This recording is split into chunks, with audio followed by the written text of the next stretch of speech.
Sex is a battlefield. Animals will go to every extreme to mate and ensure their survival. Without sex, a species is history. Its genes a dead end. From violent couplings to sperm wars, to mating rituals, and finally, amazingly, to love. Sex drives evolution, and evolution drives sex. In nature, it really is all about sex.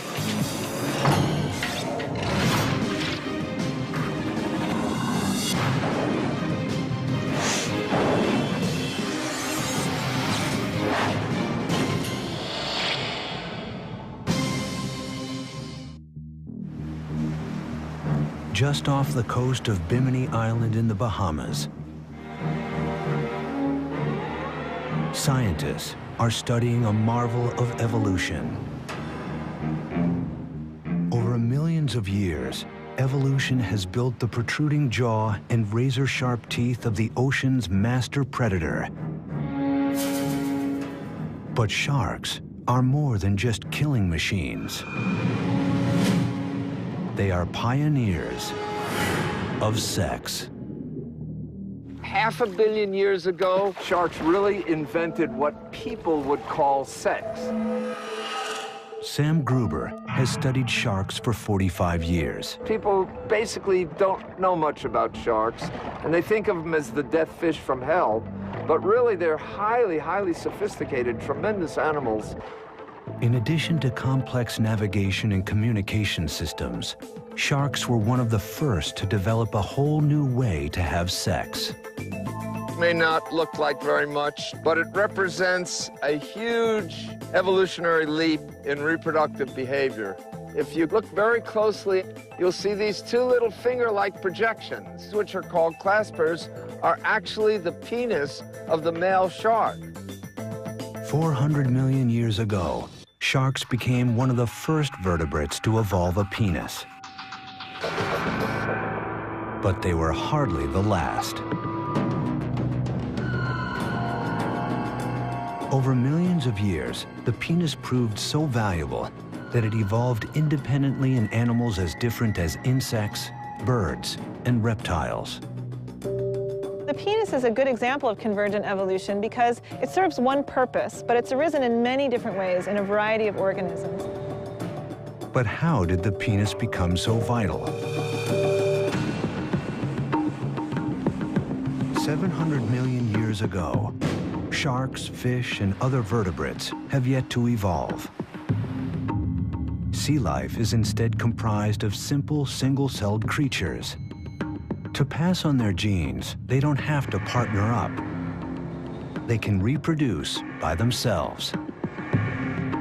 Reproduction before sex was all asexual. Asexual reproduction means that you just make copies of yourself and send them off into the environment. They have all of your genes and no one else's. Asexual reproduction does guarantee that 100% of an organism's genes are passed on. But on the evolutionary battlefield, this strategy has one serious flaw. When each and every creature shares the exact same genes, they also share the same genetic weak spots. Imagine that a virus shows up on the scene, and that virus attacks you if you have a very specific gene sequence in your DNA. Now, if everyone in your population has the same DNA, that means that that virus is going to wipe everyone out.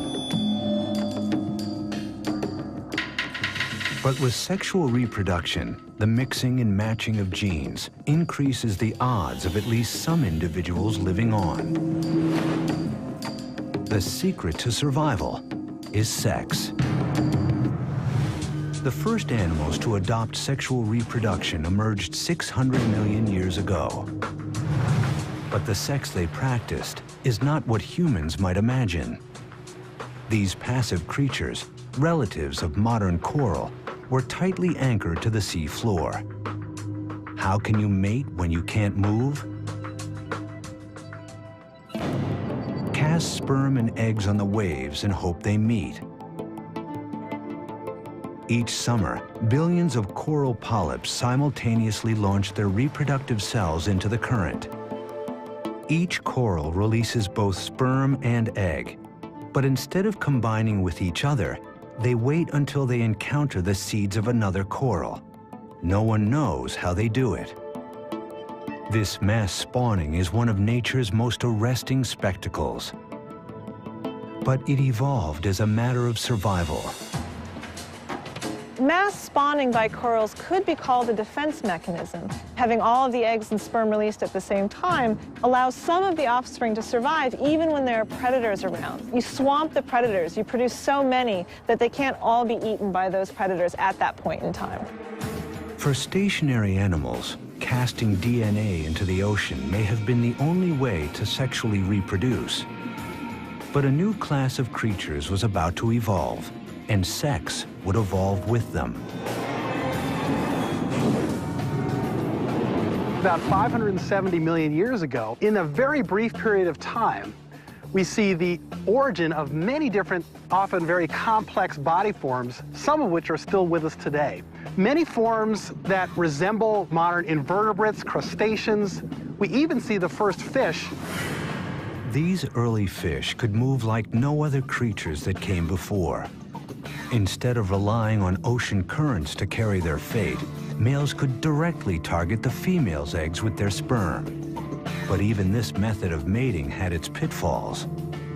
The eggs, once fertilized, were not only tiny and fragile, they were exposed.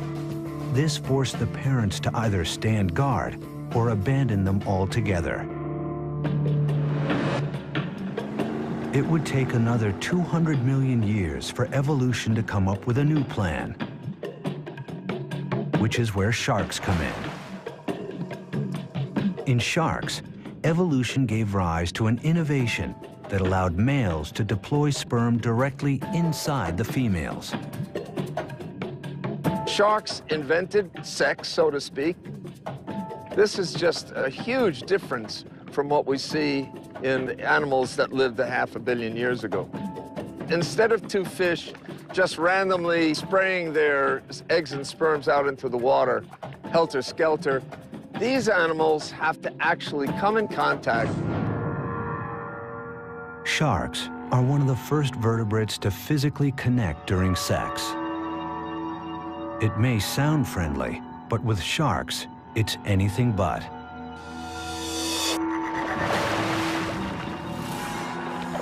Cute guys, right?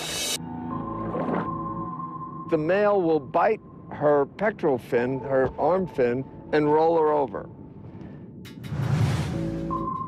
Then the male has these two claspers, or peni, and one is rotated around while the other stays back, and that's inserted into the female's cloaca, which is the common duct. This vertical hold may look brutal, but biologically speaking, it's a thing of beauty. It looks to me like a ballet because they have very difficult tasks to go through to bring themselves together. Each seemingly violent act has a necessary sexual function. The male flips the female shark to her back to relax her for penile insertion. He sinks his teeth into her skin to trigger her ovulation. She's even protected from his gashing. Female sharks have skin twice as thick as male sharks. They have amazing healing properties. They can have huge lacerations, which would kill a human, and they're perfectly fine with it. But the crucial innovation of shark sex is the penis. Once the male is firmly attached, a spur at the appendage's tip prevents it from slipping out. A sac in the male's abdomen fills with seawater and propels the sperm directly into the female's womb, where eggs await fertilization. So not only did they invent copulation, but they also invented getting pregnant. That is to say, internal fertilization. This represents a whole new stage in reproductive biology. Internal fertilization has been a foundation of sharks' 400 million year reign as the ocean's top predators. Not only does it protect their developing eggs from enemies, it leads to the birth of large, fully formed pups that are literally born to kill. For hundreds of millions of years, animals would remain confined to the Earth's oceans. 370 million years ago, a unique lineage of fish began to move towards land. Called tetrapods, they evolved legs from fins. In time, those legs became sturdy enough to let them move out of the water. But this new world presented new problems. If you look around today, there are creatures that spend all their time on land. But to do that, you have to have a whole lot of tricks. You have to be able to lay eggs or give birth to live young. If you're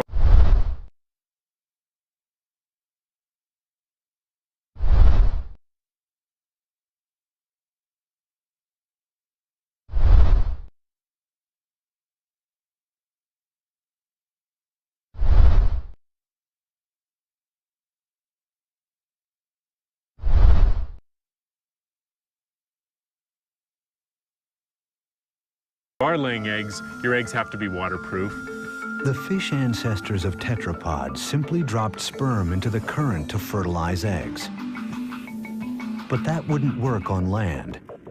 So one group of tetrapods, the ancestor of reptiles and mammals, successfully changed their method of reproduction. As sharks had before them, reptiles developed internal fertilization. And then they went beyond, evolving an extraordinary adaptation to protect their young. The amniotic egg. This marvel of evolutionary engineering not only nourished the developing young within, its hard shell kept the egg from drying out. The amniotic egg gave reptiles the ability to conquer land, reproducing, spreading, and growing on a whole different scale. And for the dinosaurs, this scale would be a big problem. When you're 40 feet long and weigh 6 tons, how do you do it?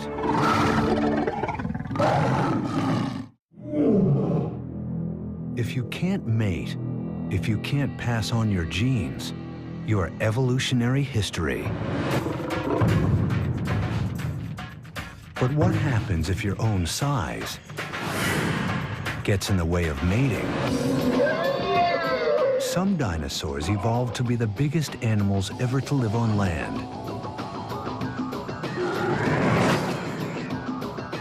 With dinosaurs like T-Rex topping out at more than 15 feet, sex gets complicated. And for all we know about dinosaurs, the details of their sex life remains a mystery. Imagine a 40-ton dinosaur trying to reproduce. Obviously, 2 of these behemoths would have had to get together, but exactly how they did so is still a huge question for paleontologists. Fossilized eggs are clear evidence that dinosaurs had intercourse and reproduced through internal fertilization like birds today. And the bones of dinosaurs are littered across all 7 continents. Testament to creatures that dominated the Earth for 160 million years. Clearly, these enormous animals must have evolved an extremely successful method of mating. Paleontologist Ken Carpenter has puzzled for years over the mystery of dinosaur reproduction. It's a whole process of trying to understand what dinosaurs were like as living animals. They had to have been able to reproduce in order to be so successful for over 200 million years.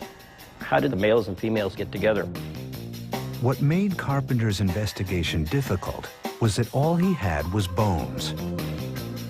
No reproductive organs have survived the fossil record.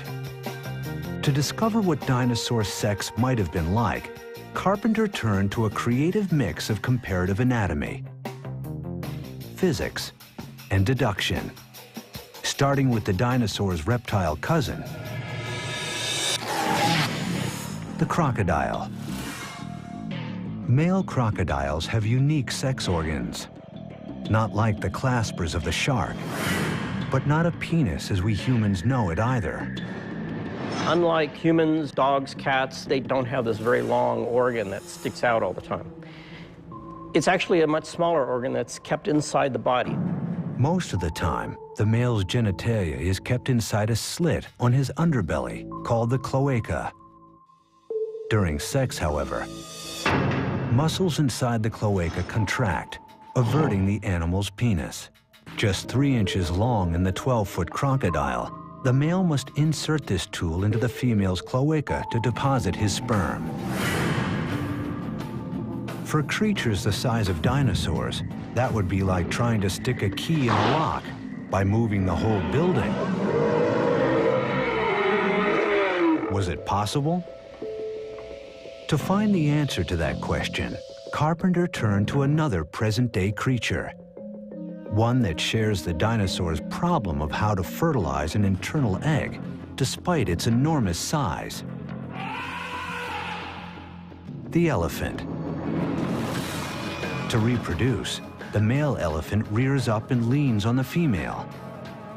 But doing so puts a huge amount of weight on her back. Over time, this pressure causes permanent damage, creating small fractures in the female's backbones. If dinosaur sex took the same form, Carpenter should find similar fractures in their fossils. This vertebrae here comes from a duck-billed dinosaur. Possibly this breakage was due to the male climbing on top of a female during sex. Well, maybe, but we'd have to know what gender this vertebrae is. And if it's a male, it would mean one male trying to mate with another male. Maybe that's why dinosaurs became extinct. I don't know. But the elephant-like rear mount posed a more fundamental problem. The male would have climbed up, put his weight on her back. Could her bones have supported it? Elephants weigh up to 7 tons. But some dinosaurs weighed as much as 25 tons. Carpenter calculated the bone strength needed to withstand that much force and concluded that it was too much. The elephant way was out. Undeterred, Carpenter retraced his steps to crocodiles and alligators, creatures with a mating style that avoids load-bearing altogether. They've got the water to suspend them. It's almost like being in space. The male and females can basically rotate together. The male can stick his penis into the female's cloaca and interject sperm. So could dinosaurs have had sex underwater? Carpenter consulted the charts. There were no huge bodies of water, except in a very few places, which would mean then that dinosaurs would have to traipse for sometimes literally thousands of miles in order to have sex. That's an awful lot of work just for sex. Another dead end. Birds were next. They are the direct descendants of dinosaurs, and they lay eggs like dinosaurs. Could they copulate the same way? Birds do it basically as a bunch of quickies, mostly because they're trying to fly at the same time as they're trying to reproduce. The males will be fluttering their arms as they're trying to get up against the female. Birds' quick transfer of sperm, known as a cloacal kiss, would have its advantages for creatures as large as dinosaurs. But again, there are problems. Most dinosaurs don't have wings. And just as importantly, how could they do it with their massive armor in the way? The dinosaur's bony tail is heavy and rigid and not easily moved. The normal procedures of comparative anatomy had left Carpenter with a trail of false leads. Racking his brain for any idea that might work, Carpenter found one right at his feet: the household cat. And while cats are no more like dinosaurs than dogs are like lizards, Carpenter believes the cat's way would work for T-Rex. If the female lowers herself much like a cat, raises her rear end up, the tail would certainly go up in the air and would expose her sex organ to the male. And the male can then climb up there and grab her on her neck, and then they can go at it. In the feline position, with the female's head lowered and tail lifted, the problem of the male's enormous weight would be lifted off the female's back. At the same time, the position would allow easy access for the male. Carpenter's theory is the first to offer a workable answer to the mystery of dinosaur sex, and the first to explain how dinosaurs were able to reproduce their way into history as the unrivaled rulers of Earth for 160 million years. Dinosaurs were the largest animals to mate on land. Insects are some of the smallest. And in their tiny world, sex is a war story that's been going on for millions of years, with its own villains and heroes. You know, when it comes to looking at reproductive biology, you've got to say that cockroaches are a superstar.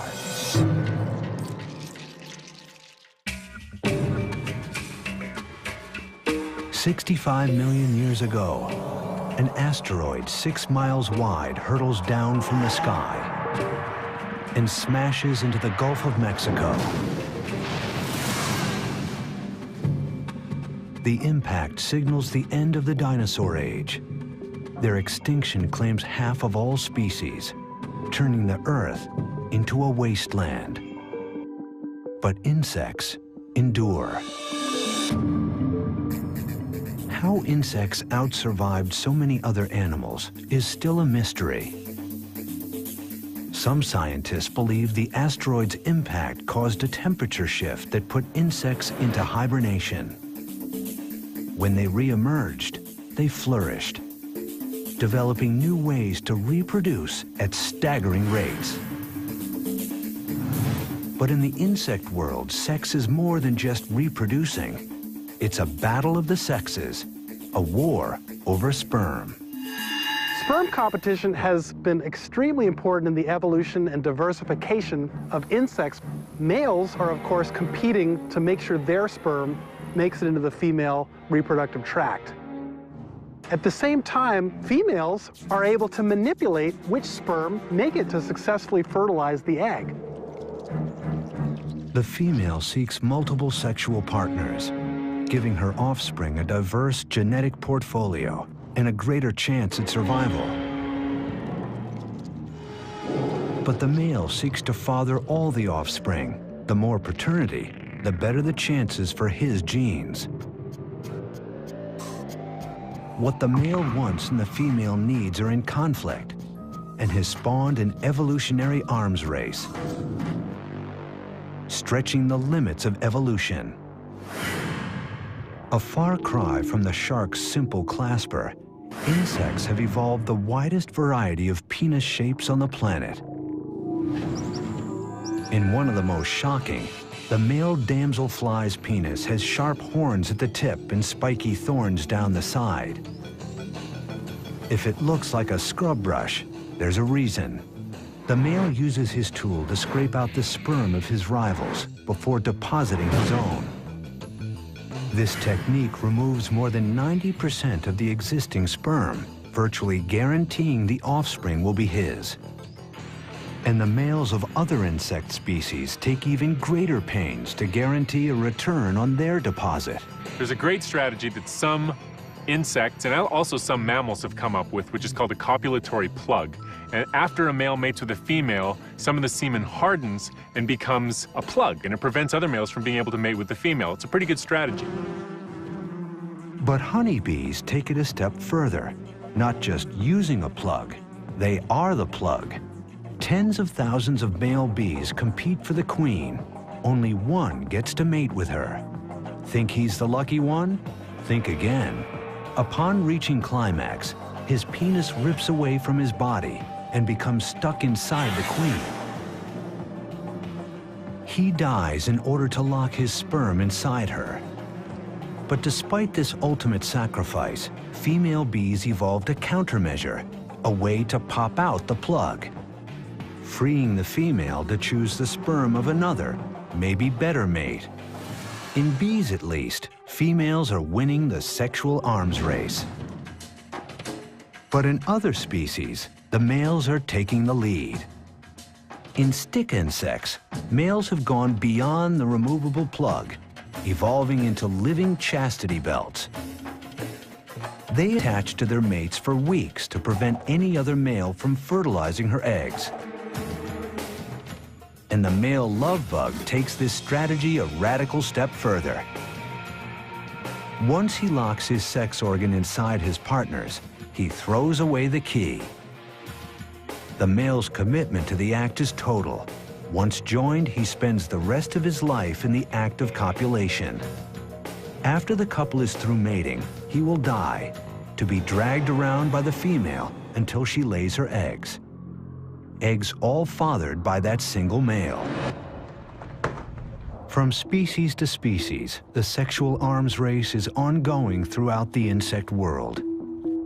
But in one familiar group, females may have found a way to finally end the war. Entomologist Ron Harrison heads up the cockroach extermination lab at the Orkin Training Center in Atlanta. To come up with ways to kill these ultimate survivors, Harrison spends his days studying the species most commonly found in homes. 95% of all cockroach problems in urban situations are German cockroaches. They're very quick in their reproductive abilities, and therefore that helps them become resistant to products that we actually use to try to get rid of them. Evolution has provided cockroaches a host of traits that make them almost impossible to eliminate. They can live a month without food and last hours without oxygen. But most critical to their survival is their speed of reproduction, a quality that might indicate that cockroaches have sex all the time, except they don't. Once a female has had sex and has that sperm, she's able there to hold it and then fertilize as she needs, rather than have to have sex again. Because of this one adaptation, the female needs to mate only once to remain pregnant for the rest of her life. Her one act of sex can yield hundreds of thousands of offspring, a remarkable ratio. This benefits the female in more ways than one. Mating in itself is costly. The more a female mates, the lower her probability of survival. Perhaps because there's some damage that occurs, they might be at risk of predation, and there's even some seminal fluids that carry toxins that decrease female survival. After her one act of sex, the female carries fertilized eggs with her throughout her entire life. So every female in the colony has the potential to become a colony herself. In pest control, what's really scary to us then is if you happen to have a German cockroach in the cuff of your pants or in your pocket or in a box that comes from the grocery store and it happens to be a pregnant female, that's all that's needed to get an entire population going. This adaptation has given the species the ultimate survival advantage. When you look at the whole evolution of animals, these started out 400 million years ago and are continuing to be very successful. You know, when it comes to looking at reproductive biology, you've got to say that cockroaches are a superstar.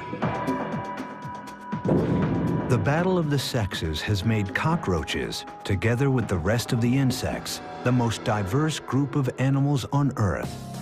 The drive to reproduce shapes not only insect life, but mammals as well, including us. Everywhere in the natural world, sex gets everyone bent out of shape.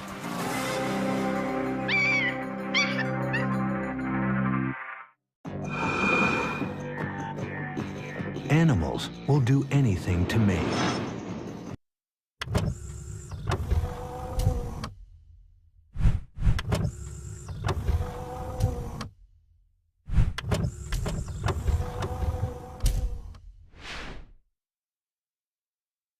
The drive to pass on genes and ensure survival of the species is so strong that it causes evolutionary changes. This process is called sexual selection.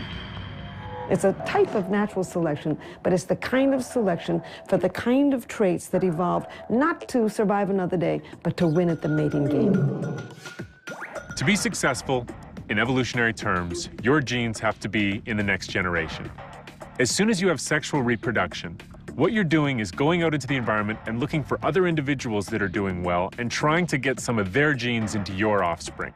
You need to assess how everybody in your population is doing in terms of their reproductive output. The game of courtship in the animal kingdom is largely typecast. For the most part, males display, females choose.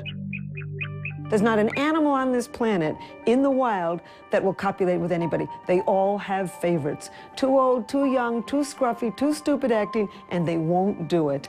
And for good reason, because an animal only has a few chances to pass their DNA on into tomorrow. And so they want to do it with the kind of individual that will really enable them to survive. And females can often have really weird criteria by which they choose which male they're going to mate with. Sexual selection has had huge consequences. Males of a species, they have to compete with each other to find a female. It gives rise to a whole different set of behaviors and appearances in animals to compete with other males and try to get a female mate. For example, a moose uses its antlers to fight other moose in order to win the opportunity to copulate with certain females. So there's two types of traits that evolve for sexual selection. One are traits simply to fight off members of your own gender, and others are traits to attract the opposite sex. The pressures of sexual selection worked on the male stalk-eyed fly to compete for the largest eye stalk, on the male finch to sing and to show red, on the rhinoceros beetle to grow massive fighting horns, on the male lion to grow his mane, and on the male giraffe to grow a powerful long neck. Some forms of sexual selection can actually drive species extinct because the traits that females prefer are so elaborate that they actually get in the way of day-to-day lives of males. Take the case of the Irish elk, the ancient cousin of Europe's fallow deer. Females really liked big antlers, and so over time, males with large antlers were selected over males with smaller antlers. Over progressive generations, the average size of antlers in the population got bigger and bigger and bigger and bigger. Eventually, the antlers got so big that they were at the very limit of what an animal can sustain and still survive in its environment. And ultimately, the Irish elk went extinct, and a lot of people think that it went extinct because its antlers were just too big. But even after the rams have butt heads and the mating has begun, in some species, the female has more work to do to be sure the goods are delivered. The female or the male approach each other, then the male mounts the female. After 1-2 seconds, the female starts calling. German primatologist Donna Pfefferle works with a unique group of wild macaques who live atop the Rock of Gibraltar. She came here to investigate the mystery of why female macaques cry out so loudly during sex. Over 2 mating seasons, she recorded the macaques, focusing on the frequency and intensity of the females' cries. She then looked for differences between the females who made noise and the females who didn't. What she found was extraordinary. Far more of the noisy females became pregnant. The earlier, the faster, and with the higher peak frequencies the female calls, the more likely the male is to ejaculate. In fact, males were 10 times more likely to ejaculate with a calling female than with a silent one. Pfefferle concluded that the females evolved the loud sex noises in a clear case of sexual selection.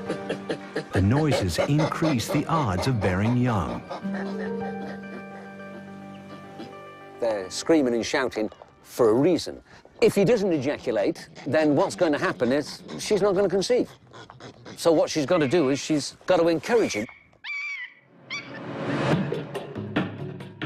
Eric Shaw has spent years closely observing the Gibraltar macaques, who are known for one thing: sex. They have sex on average once an hour. and they have evolved to use it for social purposes. Kevin. No, but we've got free-ranging primates here that we know have been here for 300 years. I know. Stop panicking. There's a lot of questions that they can answer for us. Be it a question of how to feed them, or be it a question of sex. For these primates, sex is part of how the community communicates and bonds. They use their sexuality in a lot of ways like we do, I suppose. You had a male and a female here, and he threatened her because you're a little bit too close to my food. To stop the threat, she presents herself. In other words, take me, I'm yours. Here we go.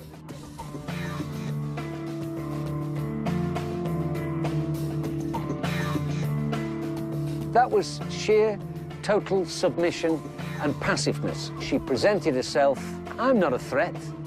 He decided to go all the way this time and accept her submission. And now there's peace in the world. The macaque community needs order to keep their elaborate social network intact. There are little families within families, you know. One female will have 5 children over here, another will have 4 over there, but they need this protection, they need this cohesion, they need to move as a troop. With primates like macaques, sex moves beyond its primary function and is put to many different uses.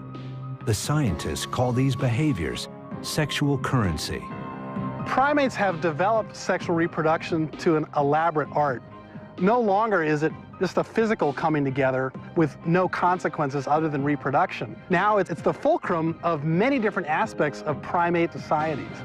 A lot of the primates will exchange food for sex, express power with their sexuality, express friendship with their sexuality. Sex is a very powerful exchange mechanism. The mix of sex for reproduction and social purposes evolved by primates like the macaque set the stage for the human sexuality that was to come. Humans would add one more most unusual layer to the evolution of sex. Human beings began to emerge as distinct from our primate cousins just a few million years ago. When our ancestors came down out of the trees and began to stand up on 2 feet instead of 4, they also changed some of their sexual anatomy. Helen Fisher studies the evolution of human sex. The female vaginal canal is no longer tipped backwards the way it is among chimpanzees. It evolved to move somewhat forward, probably for easier access during the missionary position. As the female's anatomy changed, so did the male's. The penis had to reach deeper into the female's body, so it evolved to become significantly larger. Today, humans have the biggest penis of any primate and the most highly developed brain. I think that human beings made their biggest leap in terms of sexuality with the evolution of the brain. Over time, the human brain grew large, so large that its hard skull became a threat to successful reproduction. At some point during human evolution, we began to not only to stand up on 2 feet instead of 4, but the brain got to be too large for the birth canal. At that point, women began to have to bear their babies sooner so that they could get out of the birth canal. No one knows how long the first human mothers carried their young. But we do know that today, a 21-month pregnancy would be necessary for a human baby to be born as fully developed as a newborn chimp.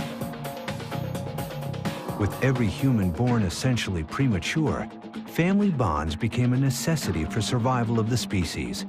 And that necessity, argues Fisher, explains the mystery of love.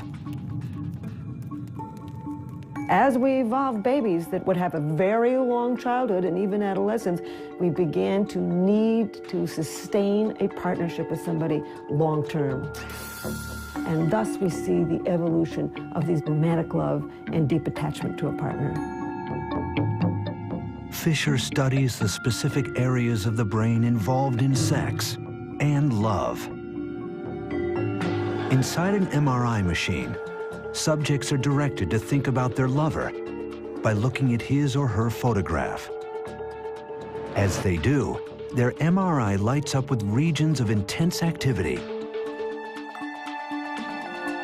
An entire brain system devoted to love. By 2 million years ago, we began to build this very large cortex. And then suddenly, sex and mind became interconnected. These brain systems for the sex drive and for romantic love are woven deep into primitive parts of the human brain. Humans forever changed sex with the evolution of love. And now, humans are going a step further, taking our evolution into our own hands and separating it from the act of sex. Sex has become futuristic. There's all kinds of ways now to basically bypass sex. We can clone individuals in a petri dish. There's all sorts of ways to fertilize individuals without engaging in intercourse. What is occurring today is that biology is beginning to manipulate those processes to alter its own self and to take control of its own future evolution. So it's becoming a very conscious thing, and 100 years, 200 years from now, as we move forward, the process of human evolution is going to be directed by human choice. Gregory Stock is a biophysicist and the author of a book entitled Redesigning Humans. He is an advocate of human genetic engineering. And I could see a time when it's viewed as just kind of careless to conceive of children by the old ways, where it's just some random meeting of egg and sperm. How could you be so careless about something as important as a child? Stock believes the logical first step will be genetic screening, a process in which couples will be able to bring their sperm and egg together in the lab to generate multiple embryos. Then pick the one with the most desirable traits. So I think it'll be the parents will make choices about their children that are a little bit different from themselves, but really resonate with their own personalities. If they're really outgoing, they'll want children that are outgoing. If they're really conscious about their own intelligence, they'll choose kids that have a little leg up in that realm. If they're really athletic, they're going to want an athlete. And I see an enormous diversity as we go out into the future. We already are living in the age of engineered reproduction. The first so-called test tube baby is now in her 30s. Successfully cloned animals include the mouse, sheep, cattle, cat, horse, and chimp. Theoretically, the technology to clone humans exists, but hasn't yet been used. For Stock, a future of engineered humanity would simply be a new phase in evolution, consciousness having evolved to the point where it can chart its own future. As you begin to have meaningful choices, things that can be done that people consider to be of value, for instance, a genetic screening so that you can be absolutely certain that your child is going to be very, very healthy, then I think you're going to get these technologies used in a very, very broad fashion. Natural selection has made some bad choices in the past. An awful lot of people have very bad backs. They've got bad shoulders. They pull out various parts of the body because it's not yet perfectly evolved. And if we could make some changes in selection so that we get rid of genetic diseases, it would be an improvement. As humans move to take the reins of their own reproductive evolution, a vital debate has begun. Genetic engineering in humans is a very risky activity. The problem is that by introducing variation, we might not know what all the consequences will be. We may insert a gene that we think causes one effect, but in fact it will cause other effects and disrupt the normal functioning of our chromosomes. Of course there are going to be problems. There are always problems with using technology, especially potent technology. But that doesn't mean we shouldn't go there. It's going to be a very messy, a very chaotic, a very unpredictable process. And to me, it's just the next stage of evolution. Taken to its logical extreme, in the future, the act of sex may have no place in human life at all. But for most scientists, the thought that the human animal would drop a behavior that is the product of millions of years of evolution is highly remote. Genetic engineering is far from the end of sexual reproduction. We are far from evolving beyond sex. I don't think that's ever going to happen. As long as there is life, it seems there will be sex.